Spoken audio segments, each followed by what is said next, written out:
Baruch atah Adonai l'olam she'ahakan b'arei. L'chaim, l'chaim. Chaim, chaim, bracha. All right. Continue with our morning Chassidus, Mimer, Chassidic discourse, as we continue the idea that lighting the menorah is to illuminate from the setting of the sun. As we explain, the setting of the sun,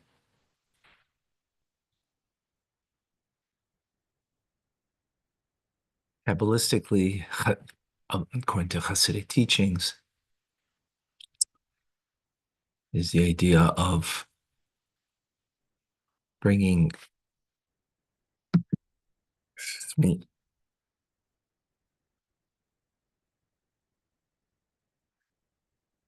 I need my wake up. L'chaim, l'chaim.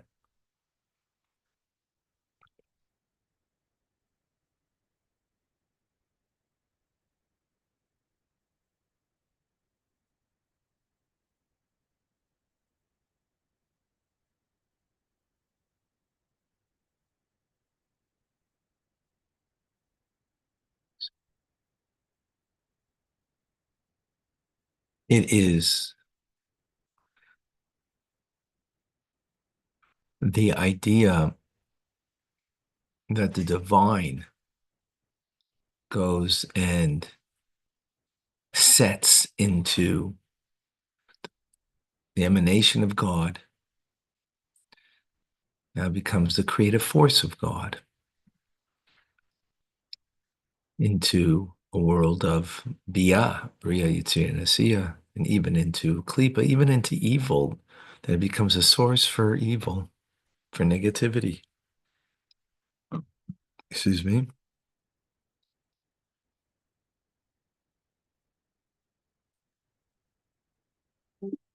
A source of negativity.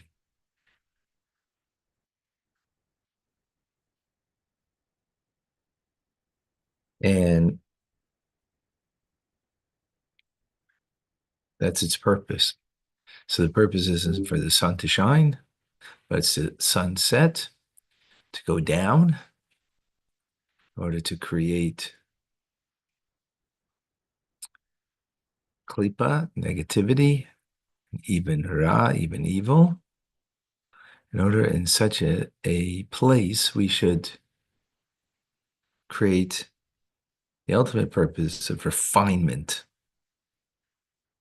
That we have then the job to refine that. And that's the light of the menorah that's working on to light, to illuminate, and to bring a refinement. And through that, bringing a dwelling place for God in this world. Now, when do we light the menorah? When's our job? We have a job to do to refine this world. The sparks of holiness that have fallen, right? Just as the sun sets, the sparks of holiness that have fallen. So we have to do it until shetichla regel minashuk, until we,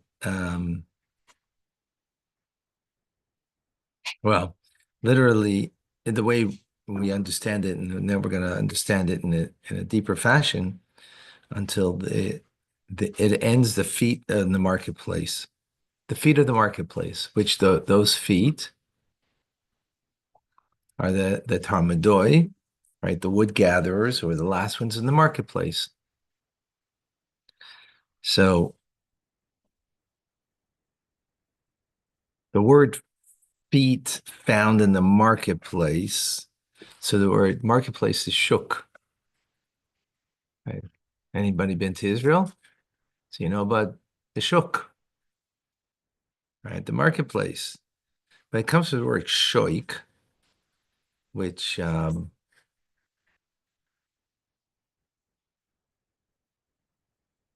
Comes from the idea that God is mishtoikek. He is longing. God is longing.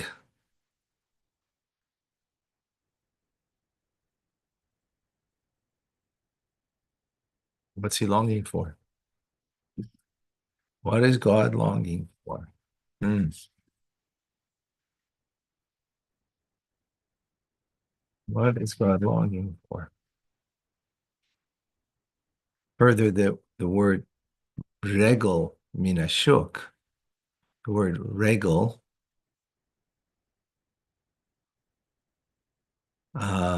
refers, again, metaphorically, to the shloisha regalim. There are the three holidays, three major holidays, which is Pesach, Passover, Shavuos, the time of the giving of the Torah, and Sukkot, the holiday that we dwell in a booth, right? Those are the three major holidays. Rosh Hashanah, Yom Kippur are not, well, they're not considered in this category because those three major holidays, we call them the three holidays of the feet. Shleisha Regolim means feet. The three holidays of the feet. Why? Because that's when you went by foot up to Jerusalem. Rosh Hashanah Yom Kippur was not a time that you were obliged to go to Jerusalem, but all males, all men were over the age of bar mitzvah were obliged to go to make what we call aliyah, to go up to Jerusalem, right? And why did you go up to Jerusalem? As the Talmud tells us, because the holy temple, just as Hashem comes to the holy temple, figuratively speaking, right, to see the Jewish people, so too we come to be seen, right? Just if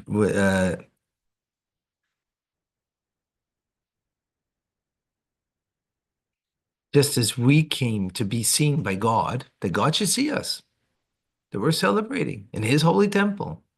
Likewise, we come to see God, meaning to see revelation of godliness, right? So when we speak about that's a very lofty level, right? A very lofty level of the divine. So that's the first explanation of what it means until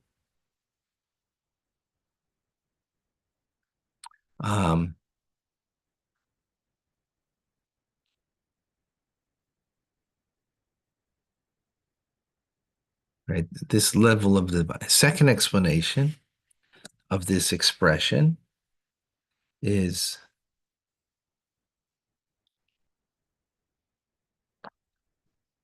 people's feet found in the marketplace refers to klipa. We learned this concept already. Klipa means the shell again that covers over the divine, meaning what is the shuk? It's a public domain, means a place of separation where there isn't a unity of the divine, where we feel separateness from God. Again, this is metaphorically, right? As we explained previously, if you recall, private domain means a place of intimacy. That's why halachically, a man and a woman that are not married are not allowed to be privately together. Privately together meaning behind locked door, for example, right? Unless, someone's there that can open up the locked door that, is right there. But behind locked door, a man and a woman that are not related to each other, uh, simply, right? Cannot be in a so on a simple level. It's to prevent anything that should happen between a man and a woman.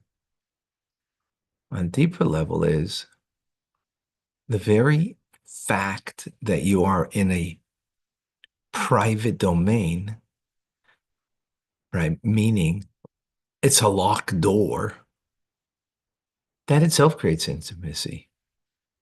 And therefore that itself is forbidden. Not what might come of being there behind a locked door, right? But the very fact that the door is locked is right. Which, by the way, brings out something very positive, shall we say, and important to appreciate that when a husband and wife are, in that kind of situation, locked door, that itself creates an intimacy between them. And the fact that a person might not feel anything intimate as a result, it's a lack, it's a lack of refinement in the individual. So now, meaning a public domain then doesn't have that sense of intimacy. And here we're using that intimacy as a metaphor for the unity and the oneness with God. So the public domain, the marketplace, right, is not a sense of connection, right? Now, the feet in the marketplace, right, is the feet of the Tarmadoi. Now, the word in Hebrew for feet is regel. Regel also has the same word with a different punctuation is ragil, which means habitual. Right? Feet are habitual, right? You go with your feet usually where you go habitually, right? Oh, my feet took me there, right? What does that mean? Your feet took you there. Your habit took you there. We give the expression, my feet took me there, right? So we're talking about now the feet of the Tarmadoi. Who's the Tarmadoi? Remember, we learned that the word Tarmadoi comes from, or not comes from, but is also means, again, not literally the word, but the play on the word is the letters of someone who rebels. So in other words, rebels against the unity and the oneness of God. Well, of course, you're in the public domain, right? Where now you are habitually rebelling against God. Now, what does it mean you're habitually rebelling against God? It means you're not recognizing God in the public domain, meaning in a place of a place of duality, a place of so for example, people recognize God when they come to synagogue because they feel a connection. They're in their prayers or they're before, the Aron Kodesh, the Ark of the Covenant, where the Torah is, and they feel connection. Then they go out in the world and business, and it's a dog-eat-dog world, it's a rat race. All right? That's really public domain. That in that environment, there's rebellion against the unity and the oneness of God. Habitually, people in business kind of forget God. Of course, it doesn't have to be that way, obviously. It doesn't have to be that way. You could give your charity. You could do business honestly. You could have a a pair of tefillin in your office that when you meet a fellow Jew that you put tefillin on with them. I know such businessmen, Hasidic businessmen, that wherever they go and they do business, they'll put on tefillin with the potential customer or the potential client or you know business. Let's do a mitzvah first. Right. That's bringing the unity and the oneness of God into such an environment, which is beautiful, of course.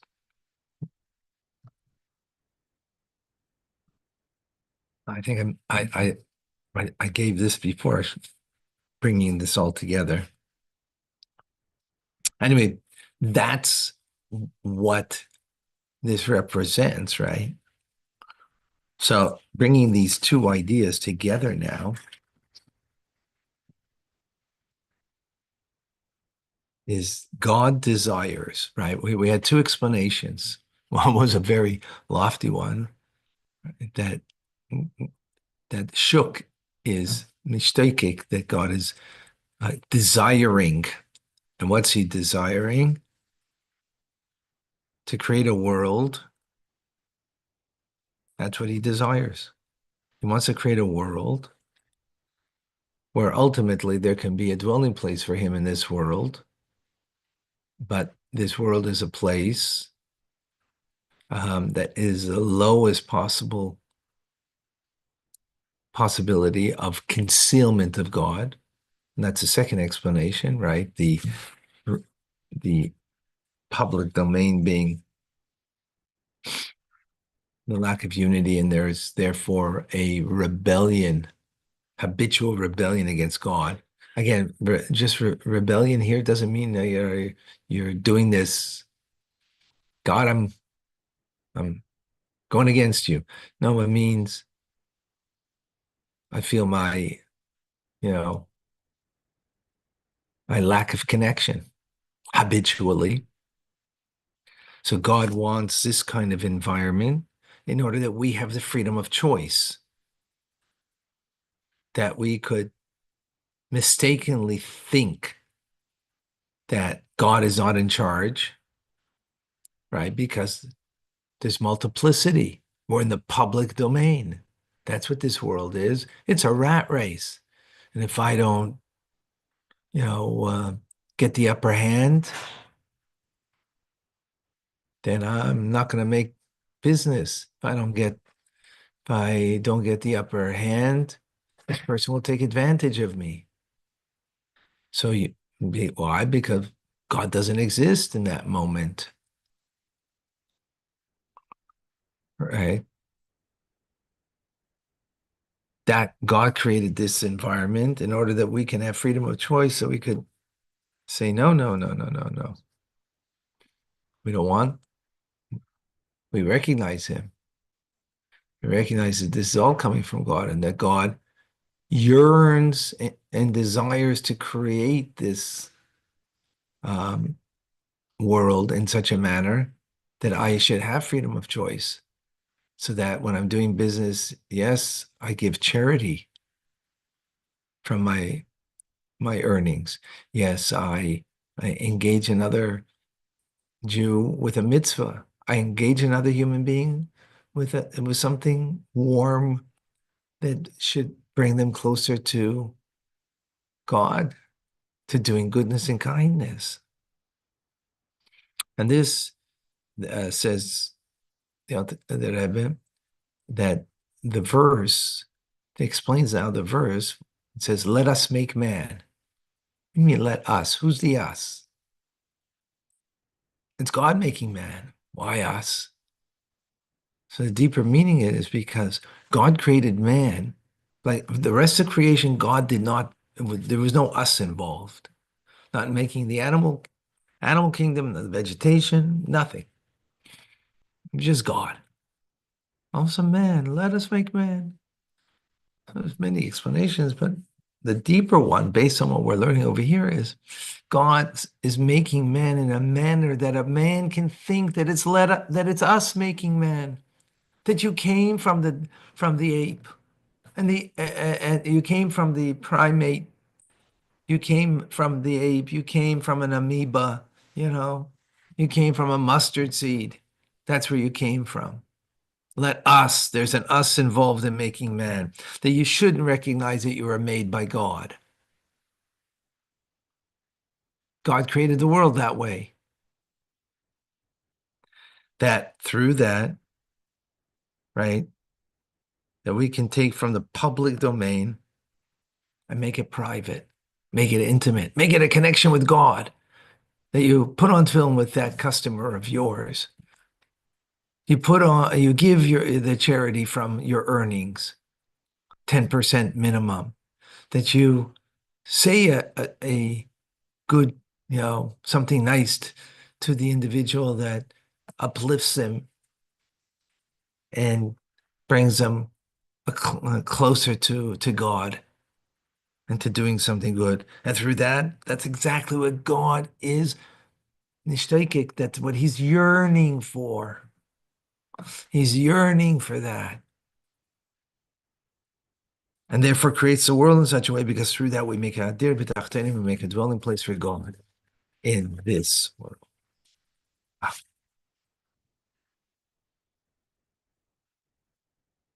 All right, folks. Good Shabbos. Amazing stuff. Amazing. Thank you for being here, because you being here, I get inspired. I get inspired. So we'll see you by Chumash and Rashi. Thank you.